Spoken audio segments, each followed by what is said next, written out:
Perkenalkan, saya Jessica Riako Subandio dan saya adalah mahasiswa Fakultas Teknobiologi dari Universitas Atmajaya Yogyakarta.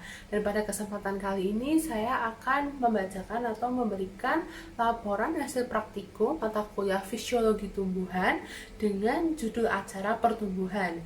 Tujuan pada praktikum kali ini adalah untuk mengetahui pengaruh auksin pada pertumbuhan kacang hijau, dan kedua yaitu untuk mengetahui pertumbuhan daun sebagai bentuk pertumbuhan organ pada tanaman. Pada praktikum kali ini dilakukan ada dua percobaan, yaitu yang pertama adalah menumbuhkan kacang hijau atau kecambah dengan diberikan tiga perlakuan yang berbeda, dan yang kedua adalah mengukur luas daun suatu pohon, dan saya mengambil pohon sirkaya atau dengan nama latin Anoa squamosa. Metode yaitu yang pertama, alat yang digunakan yaitu ada kardus, kemudian ada kapas, ada kertas milimeter blok, alat tulis, dan wadah. Sedangkan bahan yang digunakan ada kecambah, air, dan daun sebanyak 5 biji dari pohon sirkaya. Berikut adalah cara kerja yang dilakukan pada percobaan ini. Silahkan disimak. Cara kerja yang pertama yaitu pembuatan dari kecambahnya sekitar 2 cm, kemudian disiapkan ada 3 wadah. Yang pertama itu kardus yang memiliki lubang pada satu bagian, dan keduanya ada wadah plastik. Nah, kemudian tiap masing-masing kecambahnya itu dimasukkan ke tiap wadah-wadahnya, kemudian dilakukan penelitian selama 3 hari untuk mendapatkan hasil selanjutnya. Pengukuran dari luas permukaan daun, setiap daun dijiplak, kemudian nanti akan dihitung luasnya dan dibuat kurva sigmoid. Dari cara kerja tadi, maka sebelum masuk ke pembahasan, berikut ada beberapa tinjauan pustaka.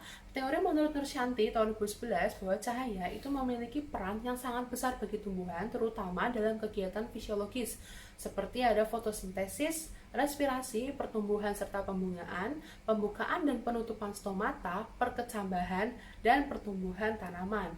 Kemudian, selain cahaya, tanaman memiliki ciri-ciri atau memiliki sifat, yaitu yang pertama, fototropisme. Fototropisme menurut Srivastava tahun 2001 merupakan respon suatu tanaman terhadap cahaya, di mana umumnya mengakibatkan terjadi respon fototropisme pada daun, batang, petiolus maupun hipokotil.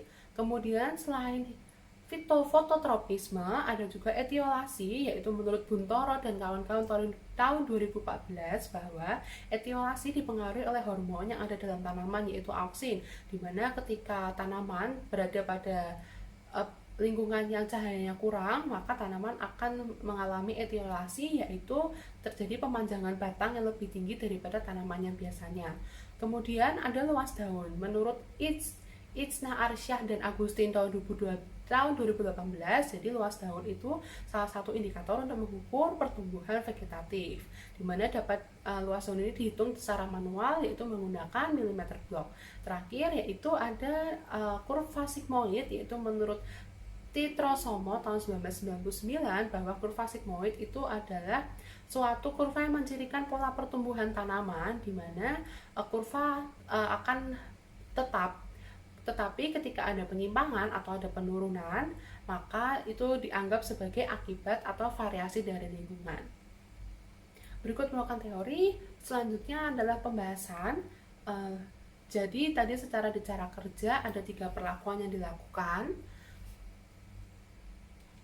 Baik, masuk ke dalam pembahasan. Jadi sesuai dari cara kerja tadi ada 3 perlakuan yang dilakukan dari kecambah.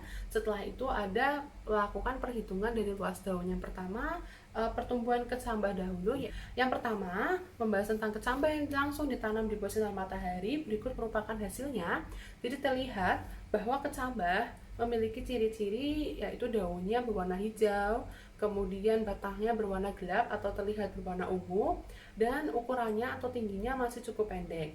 Nah, di sini yang mempengaruhi dari pertumbuhan kecambah ini adalah hormon auksin, di mana hormon auksin ini akan rusak ketika dia terpapar atau terkena oleh sinar matahari. Hal ini bersesuaian dengan teori menurut Srivastava tahun 2001 bahwa cahaya Menurut Nur Santi tahun 2011 bahwa cahaya itu memiliki peran dalam kegiatan fisiologi, salah satunya adalah fotosintesis dan pertumbuhan tanaman. Perlakuan yang kedua yaitu kardus yang dibolongi pada satu sisi atau dilubangi pada satu sisi, yaitu terlihat bahwa ciri tanamannya yaitu cukup panjang, bisa saya cukup panjang seperti ini, dan terlihat bahwa dia berada pada bagian luar lubang. Nah, ini mengindikasikan bahwa atau tanaman itu memiliki ciri respon fototropisme, atau tanaman itu akan cenderung untuk bergeser atau menuju ke arah cahaya. Sesuai dengan teori Srivastava tahun 2001 bahwa respon fototropisme berupa gerakan daun ke arah cahaya, yaitu perubahan posisi bentuk daun maupun batang daun untuk menghadap ke arah cahaya. Kemudian yang terakhir yaitu perlakuan tanpa cahaya, di mana terlihat bahwa ciri tanamannya atau ciri kecambahnya yaitu sangat panjang batangnya, tetapi daunnya itu menggulung dan warnanya pucat sekali. Nah, hal ini dipengaruhi oleh adanya hormon auksin, di mana hormon ini kan tidak rusak karena tidak ada cahaya matahari, sehingga pertumbuhannya itu sangat cepat dan menghasilkan kecambah yang sangat tinggi dalam waktu yang singkat dibandingkan kecambah yang dipaparkan cahaya seperti ini perbandingannya. Ini etiolasi, yaitu suatu keadaan di mana tanaman kekurangan paparan cahaya sehingga pemanjangannya dilakukan secara cepat, akan tetapi tanaman memiliki ciri sangat rapuh. Hal ini juga sesuai dengan teori Buntoro dan kawan-kawan tahun 2014 bahwa etiolasi dipengaruhi oleh hormon tanaman berupa auksin, di mana ketika tanaman memiliki pasukan cahaya matahari yang sedikit, maka tanaman akan bertumbuh panjang, akan tetapi memiliki batang yang tidak kokoh dan daun yang kecil dan menggulung. Selanjutnya ada pengukuran luas permukaan daun. Pengukuran kali ini adalah menggunakan milimeter blok yang bisa dilihat. Nah, pengukuran menggunakan milimeter blok ini yang seperti cara kerja yang tadi, maka didapatkan yaitu luas dari daun dari yang terkecil sampai yang terbesar, yaitu ada 8,5 satuan, kemudian 20, 30, 50, 49, dan 50 satuan. Berdasarkan dari hasil luas daun ini kemudian dibuat kurva sigmoid. Kurva sigmoid sendiri itu akan menunjukkan pertumbuhan fase vegetatif sampai kepada titik tertentu akibat pembelahan sel tanaman. Nah, berikut merupakan tabel dari kurva sigmoid.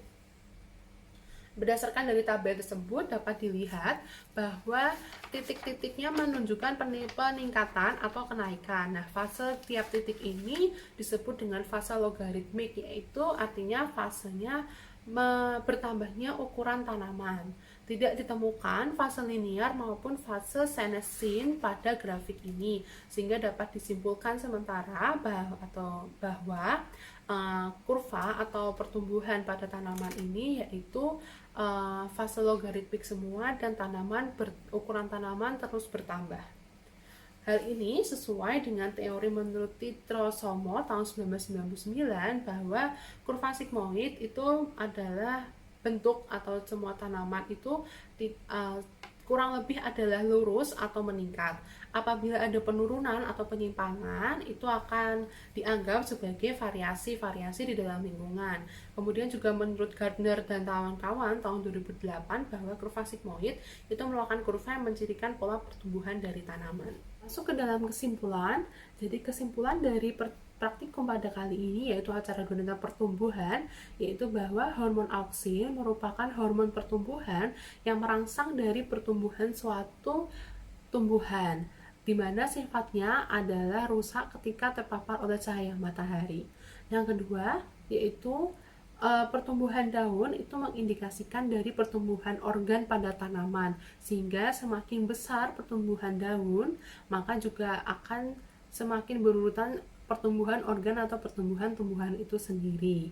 Adalah laporan yang bisa saya laporkan. Berikut merupakan daftar pustaka yang saya gunakan untuk membahas laporan ini. Baik, terima kasih atas perhatiannya untuk menyimak laporan praktikum yang saya buat pada kali ini. Saya mohon maaf apabila masih banyak kekurangan dan ketidaksempurnaan pada video laporan ini. Sekian dan terima kasih.